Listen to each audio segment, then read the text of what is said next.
My name is Scarlett, I'm 28 years old, and today I'm going to tell you a story that completely changed my relationship with my family. A story about how I was called useless for wanting to be a firefighter, until the day I had to save my own sister's life. You know those families where it seems like you're never good enough? Where your dreams are constantly belittled? Well, that was my reality. But before I tell you how everything changed on that terrible day in October, I need to go back to the beginning of the story. I grew up in Denver, Colorado, in an upper-middle-class family. My father, Marcus Blackwood, is a successful corporate lawyer, the kind who works 80 hours a week and believes that money solves all problems. My mother, Gabrielle, is a plastic surgeon, always impeccable, always concerned with appearances. And then there's my younger sister, Aria, who at 24 was already considered the perfect daughter. Ever since I was little, I was different. While Aria played with dolls, I was outside climbing trees, building forts, playing hero. I remember when I was 8 years old, when our neighbor Mrs. Henderson got stuck in the elevator in her apartment building, I was the first one to want to help. Of course, I didn't do much, but that feeling of wanting to protect and save people stuck with me. My parents always had a very specific vision of what their daughters should be. Aria fit the mold perfectly. She studied law like her father, got a job at a prestigious firm right after graduation, and is dating a doctor named Clayton who my parents adore. Me? Well, I was always the ugly duckling of the family. At school, my parents were embarrassed when I got into fights defending other younger students. When I turned 16 and asked to take martial arts lessons, my mother said, "Scarlett, that's not a girl's thing. How about dance or piano?" But I persisted. During high school, I volunteered at the local volunteer fire department. Every Friday after school, I would go there to help with basic training, organize equipment, and learn about emergency procedures. That's where I felt at home. The tension at home reached its peak when I turned 18. It was an April night, we were all having dinner, and I finally got the courage to announce my plans. "Dad, Mom, I've decided I want to pursue a career as a firefighter." The silence that followed was deafening. My father paused with his fork in midair, my mother let out a sigh of disbelief, and Aria looked at me as if I'd announced that I wanted to move to Mars. Gabrielle was the first to speak. "Scarlett, you can't be serious. After everything we've invested in your education?" I swallowed hard and continued, "Yes, I am serious. I've researched the fire academy, the requirements, everything. This is what I want to do with my life." My father finally reacted, and his words were etched in my memory forever. "Scarlett, you've always been a disappointment, but this goes beyond all limits. Firefighter? That's a profession for men, and on top of that, a profession for uneducated people. Do you want to throw your life away?" Aria took the opportunity to add her own 2 cents. "Scar, you've always been a bit different, but now you're overreacting. How about thinking about something more realistic? Nursing, maybe?" I felt my blood boil. Different? Realistic? As if saving lives wasn't realistic enough for them. "No, Dad. It's not just a man's profession, and it's definitely not for people without education. I need to go to college, go to the gym, it's very technical and complex." Marcus cut me off. "Stop it, Scarlett. You don't have the physical or emotional structure for this profession. Look at you. You're 5 feet 5 inches and must weigh about 120 pounds. How are you going to carry an adult down the stairs?" My mother added, "Not to mention the risks. Scarlett, firefighters die on the job. Do you want to worry us to death?" I got up from the table, shaking with anger and disappointment. "You don't believe me. You never did. But I'm going to prove you wrong." Aria gave a sarcastic laugh. "Oh sure. Our heroine is going to save the world." I left the house, slamming the door. That night, I cried myself to sleep. But the next day, I was more determined than ever. Over the next few months, the tension at home grew unbearable. My parents refused to talk about my plans, always changing the subject when I mentioned the fire academy. Aria, on the other hand, never missed an opportunity to make sarcastic comments. I remember a dinner in June where she said, "Dad, have you seen Scarlett lifting weights now? I think she really believes she's going to be an Amazon." Marcus laughed, "Our little warrior." I swallowed my pride and continued eating in silence. I had learned that reacting only made things worse. But I was determined. I started working part-time at a sports equipment store to save up money for the gym. I woke up at 5:30 a.m. to work out before work, studied emergency procedures during my breaks, and spent the weekends volunteering at the local hospital as an aide. Dr. William Chambers, one of the hospital's most respected doctors, was the first to give me real encouragement.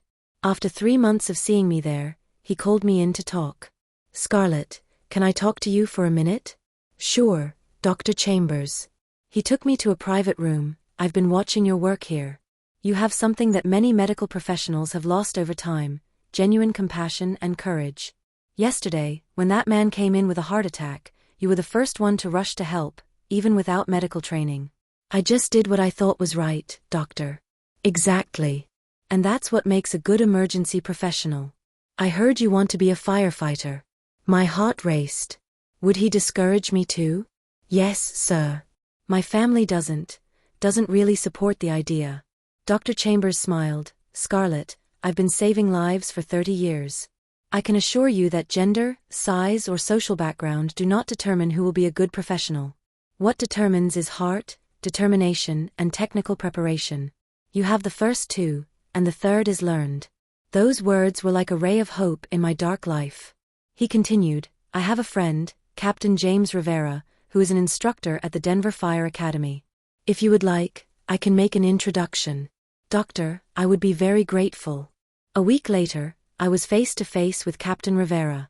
He was an imposing man, probably about 6 feet 4 inches, with arms as long as my legs, but his eyes were kind. "So you are the young woman Dr. Chambers talked about so much. He told me that you have a genuine interest in serving the community." "Yes, sir. I have dreamed of this since I was a child." Rivera looked me up and down, not disrespectfully, but appraisingly. "I will be honest with you, Scarlett. This profession is physically and emotionally challenging. You will face situations that will test all your limits.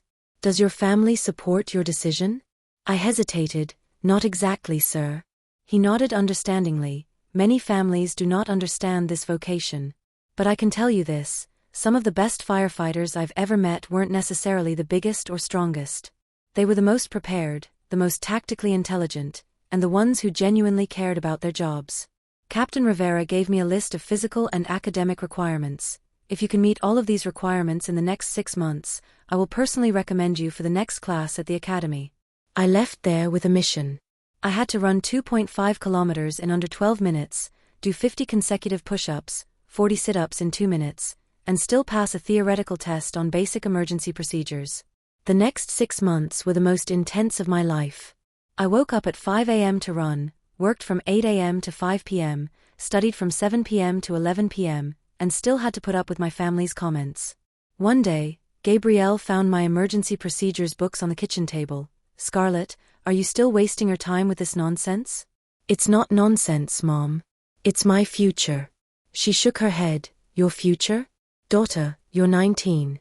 You could be studying law, medicine, business, anything with a real future." "Mom, doesn't saving lives have a future?" Gabrielle sighed. "You don't understand. This is a job for people who are different from us." "Different how, Mom?" She was speechless and left the kitchen. Aria was even worse. One day, I was doing push-ups in the living room when she came in with Clayton, her perfect doctor boyfriend. "Clayton, this is my sister Scarlett. She's in a bit of a different phase." Clayton looked at me sweating on the floor. "Oh, working out? That's great." Aria laughed. "She wants to be a firefighter. Can you believe it?" Clayton was clearly uncomfortable. "Oh, yeah, an interesting profession." I stood up, wiping the sweat. "It's a necessary profession. Someone has to do the dirty work so you can live your comfortable lives." The atmosphere grew tense. Aria glared at me. "Scarlett, there's no need to be rude." "I'm not being rude. I'm being realistic." But I kept training. My determination only grew with each negative comment. 3 months before the test, I met another person who changed my perspective, Maya Santos, a veteran firefighter who was shopping at the store where I worked. She was buying climbing equipment when we started talking. "You seem to know these products well." "I study a lot about safety equipment. I'm preparing for the Fire Academy." Maya smiled. "Really? I've been a firefighter for 12 years. My eyes lit up. "Really? What's it like?" "I mean, what's it like to be a woman in this profession?" Maya laughed. Look, I'm not going to lie. The first few years were hard. Some of my colleagues thought I was there just to fill quotas. But you know what kept me going? What? The first rescue I did alone. A 4-year-old child trapped in an overturned car. When I managed to get her out of there and saw her breathing in her mother's arms, nothing else mattered. No comments, no doubts, nothing. Maya became my informal mentor. She taught me breathing techniques for stressful situations, told me about the real routine of a firefighter, and most importantly, showed me that it was possible. A month before the test, my family found out that I had officially signed up for the academy. Marcus called me into his office for a serious talk. Scarlett, sit down. The tone was serious. I knew I was going to get scolded. I got a call today. It seems you signed up for the fire academy without consulting us. Dad, I'm 19. I can make my own decisions. You can, but as long as you live in my house, you will follow my rules. And my rule is, you will not do this crazy thing. I felt the ground open beneath my feet. What do you mean? Marcus crossed his arms. It's simple. You cancel this application and choose a real college, or you leave home. My heart stopped. Dad, are you serious? Completely serious. I will not finance this destructive fantasy. Gabrielle appeared at the door. Marcus, you don't have to be so drastic. No, Gabrielle. Scarlett needs to learn that actions have consequences. She wants to play heroine? Let her do it away from our family. Arya appeared behind her mother. Dad, she's my sister. And you're my responsible daughter. Scarlett can decide what's more important, family or this ridiculous obsession. I stood up trembling. So that's it? Are you forcing me to choose? Marcus didn't hesitate. Exactly. I looked at each of them in turn. My mother looked away. Arya looked conflicted, but didn't say anything in my defense. Okay. I choose my dream. That night, I packed my bags and left the house. Dr. Chambers offered me a room in his house temporarily, until I could settle in. His wife Donna welcomed me like a daughter. Scarlett, you are very brave. Not everyone has the courage to follow their dreams against all odds. But I felt more lost than brave. The last month of preparation was intense. Living with the Chambers, I had more time to train and study. Dr. Chambers helped me with the medical side of the procedures, and Donna gave me emotional support. A week before the test, Maya called me. Scarlett, how are you feeling? Nervous. What if I don't make it? Maya laughed. Girl, I've seen you train. You'll make it. But remember, it's not just about physical strength. It's about intelligence, courage, and teamwork. On the day of the test, there were 45 candidates, only 3 women. I felt small next to some huge guys, but I remembered Captain Rivera's words. It wasn't about size, it was about preparation. The physical test was brutal. Running, push-ups, sit-ups, a rescue simulation carrying a 70-kilo dummy. When I finished, I was exhausted, but I had managed to meet all the requirements. The theoretical test was where I really shined. Months of intense study paid off. I finished in 40 minutes, while most took more than an hour. Captain Rivera announced the results a week later. Of the 45 candidates, 20 were approved for the next class of the academy. And with great satisfaction, I can say that we have 3 very well-prepared women among those approved. My name was the 3rd one called. I cried with joy. The 6 months at the academy were the most challenging of my life. We woke up at 5 a.m., physical training until 8 a.m., theoretical classes until 5 p.m., practical simulations until 8 p.m. It was exhausting, but I was living my dream. My class was made up of incredible people. There was Jonathan Mills, a 35-year-old ex-military man who wanted to continue serving the community. Lisa Park, a former nurse who wanted to expand her ways of helping people. And Derek Walsh, a 22-year-old man whose house had caught fire when he was a child and he was saved by firefighters. We created a very strong bond. They became my new family. The chief instructor was Captain Rivera himself. He was demanding but fair. During a particularly difficult high-altitude rescue simulation, I was afraid to climb down the rope. Rivera pulled me aside. Scarlett, what's wrong? Captain, I'm afraid of heights. I've never told anyone. He nodded. Fear is normal. Courage is not the absence of fear, it's acting in spite of it. Do you trust your equipment? Yes, sir. Do you trust your training? Yes, sir. Then trust me, you can do it. And if you couldn't, I wouldn't let you try. I climbed down that rope trembling, but I did. And when I reached the ground, I felt like I could conquer the world. During those months, I had no contact with my family. Dr. Chambers told me that they asked him about me sometimes, but they never contacted me directly. In the middle of the course, something happened that tested us all. During a fire drill in a building, Lisa Park passed out from smoke inhalation. Even though it was a drill, the smoke was real. I was the first to reach her and managed to get her out of the danger zone. Rivera called me later. Scarlett, you reacted on instinct. You didn't think about your safety, you thought about saving your colleague. That's what a real firefighter does. The graduation ceremony was emotional. Dr. Chambers and Donna were there, and Maya was there too. But when I looked out at the audience, my heart sank when I couldn't see my family. Captain Rivera gave a speech. You are no longer the same people who walked in here 6 months ago. You are now guardians of the community, protectors of the most vulnerable. Carry that responsibility with pride and humility. When I received my certificate, I cried. Not only with joy, but also with sadness that my family would not be there. I was assigned to Station 19 in downtown Denver. It was one of the busiest stations in the city. My first day was terrifying. The station captain, David Knox, introduced me to the crew. Everyone, this is Scarlett Blackwood, our new recruit. Treat her like you would any new member of the crew. Some of the crew were welcoming, others were clearly skeptical. Tommy Rodriguez, a 15-year veteran, was blunt.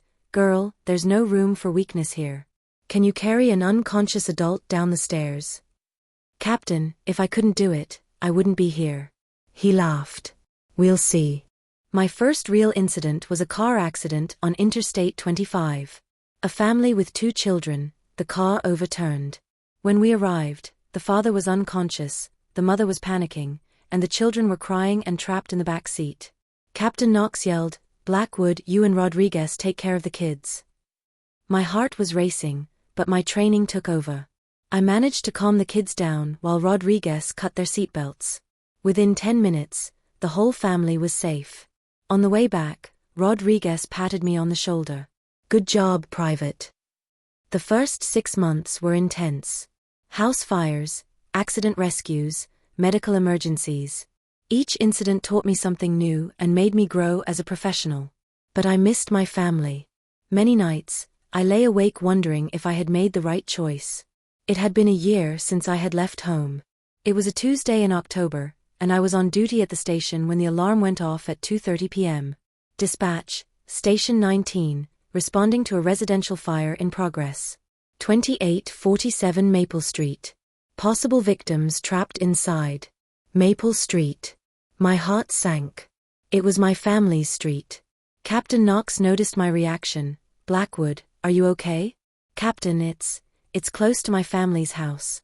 He looked at me seriously. Can you keep it professional? Yes, sir. Then let's go. On the way, my mind was racing. Could this be their house? Please, please don't.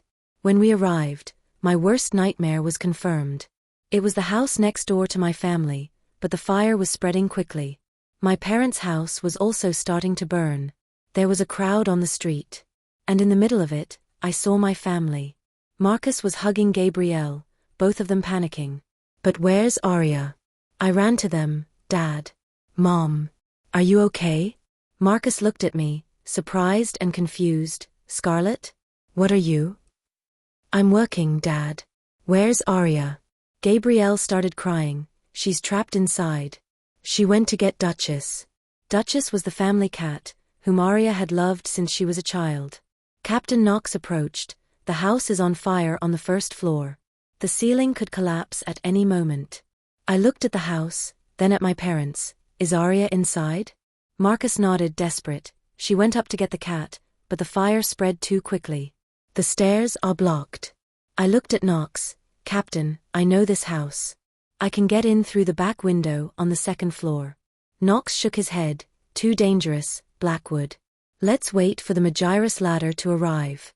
Captain, there won't be time. Look at the intensity of the fire. At that moment, we heard screams coming from the 2nd floor. It was Aria's voice. Help. Someone help me. My parents panicked completely. Gabrielle screamed, "My daughter. Save my daughter." I looked at Knox again. "Captain, I'm going in." Blackwood. "Captain, if this was your daughter, what would you do?" Knox looked me in the eyes, then at the burning house. "Take Rodriguez with you. And be quick." I put on my full gear, helmet, air mask, axe, rope. Rodriguez did the same. "Scarlett, we go in, get her and get out. No unnecessary heroism." "Understood." We went around the house. The window in the back bedroom was open. Arya had probably broken it to get air. I used the portable ladder to climb up. The smoke inside was thick. Even with the mask, visibility was almost zero.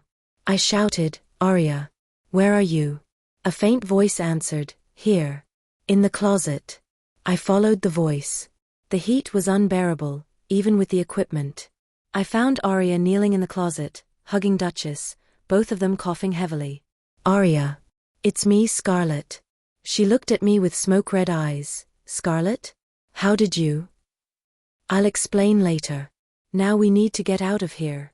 I put my spare mask on her. "Breathe into this." Rodriguez appeared. "Scarlett, we need to get out now. The ceiling is caving in." I picked up Duchess and handed her to Rodriguez. "Take the cat." I carried Arya on my back. She was semi-conscious from smoke inhalation. As we descended the stairs, I felt the weight of responsibility. This wasn't just any rescue, this was my sister. When we reached the ground, the crowd burst into applause. The paramedics rushed to tend to Arya. I took off my helmet and knelt beside the stretcher. "Arya, are you okay?" She squeezed my hand. "Scarlett, you saved me. It's my job." At that moment, my parents came running in. Gabrielle was crying, "My daughter. My daughter is okay." Marcus looked at me with an expression I had never seen before. "Scarlett, you saved your sister." Arya was taken to the hospital for observation, but she was fine. She just inhaled a little smoke. After the fire was under control and Arya was safely in the hospital, my parents came to me. Marcus approached, visibly moved. "Scarlett, I need to apologize to you." "Dad." "No, let me speak. You just saved your sister's life. You risked your own life to save her. And I called you useless. I kicked you out of the house." Gabrielle was crying. "Daughter, we made a big mistake." "A big mistake indeed." Marcus continued, "Watching you today, seeing the courage, the professionalism, the dedication. I understood that you weren't joking. You were truly born for this. Dad, I just wanted you to believe in me. And now we do. More than that, we are proud. Immensely proud." Captain Knox approached. "Blackwood family? Can I talk to you?" Marcus turned. "Sure, Captain." Knox looked at me. "Scarlett, that was one of the bravest rescues I've ever seen. You kept your cool under extreme pressure and saved a life. I am recommending you for a commendation of bravery." Then she addressed my parents. "You have an extraordinary daughter. In 1 year of service, she has already proven herself to be one of the best firefighters on our team." Marcus and Gabrielle looked at me with a mixture of pride and remorse. At the hospital, Arya was awake when we arrived. "Scar, sit down." I sat down next to the bed. "I need to apologize to you too. I always teased you, always belittled your dreams. Today I realized that you were always the braver of the two of us." "Arya." "No, let me finish. When I was trapped inside scared, the only thing I could think was, Scarlett would know what to do. And you really did. You saved me." I took her hand. "You have always been my sister, Arya. I will always protect you." She smiled. "Now I understand why you chose this profession. You really were born to save people." In the months that followed, our family underwent a complete transformation. My parents not only accepted me, they became my biggest supporters. Marcus began telling everyone in the office about his daughter, a firefighter. Gabrielle began asking me about every incident, genuinely interested in my work. One day, 3 months after the fire, Marcus called me. "Scarlett, do you have time to have lunch with me today?" "Sure, Dad." In the restaurant, he sounded nervous. "Daughter, I've been thinking a lot about our conversation that day. About the terrible things I said. Dad, that's in the past. It hasn't gone away for me. I told you you were a disappointment. Today I know that the disappointment was my inability to see who you really are. He paused, overcome with emotion. You are brave, determined, selfless. You saved your sister, but more than that, you save people every day. How could I have been so blind? Dad, you only wanted the best for me. But I defined best by my own criteria, not yours. And I almost lost my daughter because of it. Then Marcus surprised me. I talked to Captain Knox. He told me about a program that supports firefighter families. I want to be a part of it. I want to understand more about what you do.